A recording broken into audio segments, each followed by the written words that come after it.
Hello, my name is Oliver Lucanus, Conservation Ambassador for Fluval Aquatics. Today we want to get a look at pleco teeth, because the fish that we used to call the garbage eater that was meant to clean the aquarium is now the central focus for many of us. So I want to show you how we can look at the teeth and get some information about what our fish actually eat in nature and how you can use that information to make sure that those fish are kept properly. We now have so many different types of plecos in the aquarium hobby. There's actually an L number system that stands for Loricariidae, and it gives a unique number to each new species before it is scientifically identified or until we know that it's an already described fish. So let's get a look at different plecos. Plecos are available in all sizes, from the tiny, less than 1 inch Parotocinclus and Otocinclus species that feed on algae that grows on sunken logs and branches, and up to the over 24-inch long Panax species that actually scrape the top layer off the wood and are too big for most of our aquariums. Something that gets forgotten when you look at all these crazy colored catfish is that they don't actually all eat the same thing. Some eat algae or the biocover or slime that grows on the rocks and wood, but many of them are more specialized.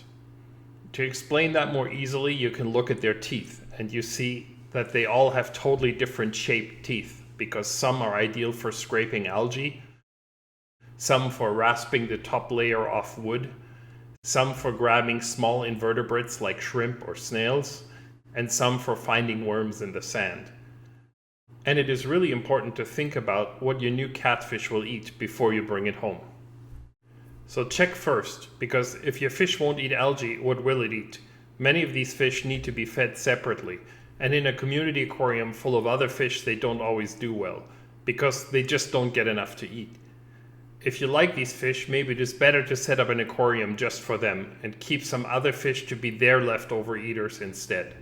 Smaller tetras and dwarf cichlids that eat little or eat slowly are often better as community fish for the shy and slow-eating fancy plecos than larger cichlids or other catfish. There are some good resources, and I think the best one is planetcatfish.com. You can see all the L number catfish there, and you can check what they like to feed on and talk with other people that keep them.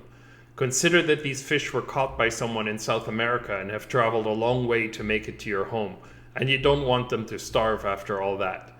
The people that catch the plecos for the aquarium market have few ways to make a sustainable income, and aquarium fish collecting does less damage to the environment than gold mining, logging, or industrial agriculture, the few alternatives that are available to them. There are a few exceptions to this, like the zebra pleco, Hypancistris zebra.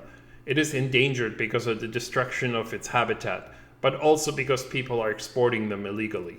If you buy this species, make sure it's from a breeder and not wild caught. I hope you enjoyed our look at pleco teeth, and see you next month. If you want to see more footage of plecos in the wild, well, have a look at the links in the description. I have a video about collecting royal plecos and gold nugget plecos on my channel.